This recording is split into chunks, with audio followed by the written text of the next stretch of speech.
नमस्कार दोस्तों आप सभी को पता है कि ईपीएस 95 पेंशन को लेकर आंदोलन कोई आज का नहीं है। यह आंदोलन सालों पुराना है। यह आंदोलन दोस्तों दर्द से पैदा हुआ है और यह आंदोलन सरकार की बेरुखी की देन भी है। दोस्तों इसी बीच एक बार फिर सुप्रिया सुले जी ने, कुछ ईमानदार सांसदों ने संसद में हमारी आवाज़ को जोरदार तरीके से उठाया। मैं उन्हें दिल से नमन करता हूं, क्योंकि आज के समय में हमारे लिए बोलना भी एक साहस का काम बन चुका है। लेकिन दोस्तों सवाल यह है कि जब सांसद बोल रहे हैं, जब आंदोलन चल रहा है, जब लाखों पेंशनर सड़क पर हैं, तो फिर सरकार कान में रुई डालकर क्यों बैठी है? सरकार आखिर सोच क्या रही है? क्या करना है या सिर्फ आश्वासन बेचना है? दोस्तों यह कौन सा शासन है जहां 10 से 11 साल सिर्फ आश्वासन देने में लग जाता है? 10 साल में तो एक बच्चा पैदा होकर 5वीं क्लास में भी पहुंच जाता है। अगर सरकार को आज तक यह समझ में नहीं आया कि ईपीएस 95 पेंशनर भी इसी देश के नागरिक हैं, क्या हम दिखाई नहीं देते? क्या हमारा वोटर दोस्तों कार्ड नहीं है? क्या हम इंसान नहीं हैं? दोस्तों ईपीएस 95 पेंशनर कोई भीख नहीं मांग रहे हैं। हम वो लोग हैं जिन्होंने जवानी में फैक्ट्रियों में पसीना बहाया है, प्राइवेट सेक्टर में देश की अर्थव्यवस्था खड़ी की है, हर महीने पीएफ का पैसा कटवाया है, और आज जब रिटायरमेंट के बाद 1000 से 1500 रुपये में ज़िंदा रहने की उम्मीद हमसे की जा रही है, तो दोस्तों वो भी आप छीन रहे हो। दोस्तों आज हालत यह है कि 1000 रुपये में तो मीडिया चैनल के एंकर का नाश्ता भी नहीं होता होगा, और वहीं 1000 रुपये में पेंशनर की पूरी ज़िंदगी का सहारा बताया जाता है। शर्म आनी चाहिए। दोस्तों मीडिया की बात करें तो मीडिया को देश का चौथा स्तंभ भी कहा जाता है, लेकिन सवाल यह है, क्या यह चौथा स्तंभ अब सिर्फ टीआरपी का दलाल बन चुका है?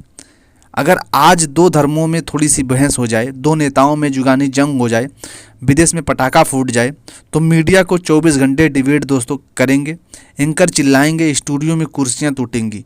लेकिन जब ईपीएस 95 पेंशनर भूखे पेट सोता है, दवाई के लिए पैसे नहीं होते हैं, बुजुर्ग आत्महत्या करने पर मजबूर हो जाता है, तो मीडिया को समय नहीं मिलता। क्यों? क्योंकि उनमें टीआरपी नहीं है, क्योंकि उसमें विज्ञापन नहीं है। यह कैसी पत्रकारिता है? यह कैसा संवेदनशीलता है? दोस्तों शुक्र है हमारे यूट्यूब के भाइयों का, हमारे छोटे छोटे डिजिटल चैनलों का, जो ईपीएस 95 के संघर्षों को दिखा रहे हैं, वरना बड़े मीडिया हाउसेस के पास हमारे लिए 5 मिनट का लिस्ट भी नहीं है। दोस्तों सच्चाई यह है कि हमारे पेंशनर्स भाई दिन भर मोबाइल हाथ में लिए रहते हैं। क्यों? क्योंकि इसलिए कि उन्हें मनोरंजन नहीं चाहिए, बल्कि इसलिए कि शायद आज उन्हें कोई अच्छी खबर सुनने को मिल जाए।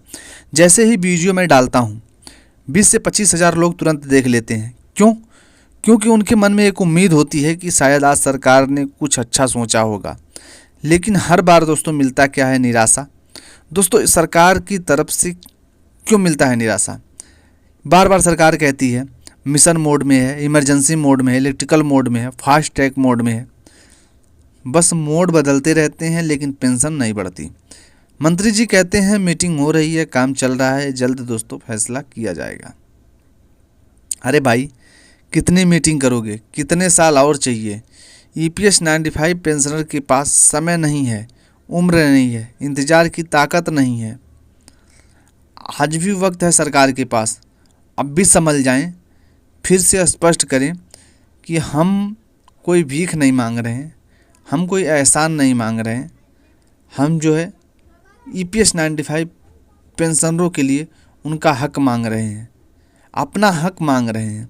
वह पैसा जो हमने जवानी की मेहनत से जमा किया था, जिसमें देश को खड़ा किया, और वही पैसा हम मांग रहे हैं। यह आंदोलन अभी और तेज होगा अगर हमारी पेंशन के ऊपर सरकार बात नहीं करेगी। यह आंदोलन और ऊंची आवाज़ों के साथ गूंजेगा, और ईपीएस 95 पेंशनर जो है पीछे हटने वाले नहीं हैं।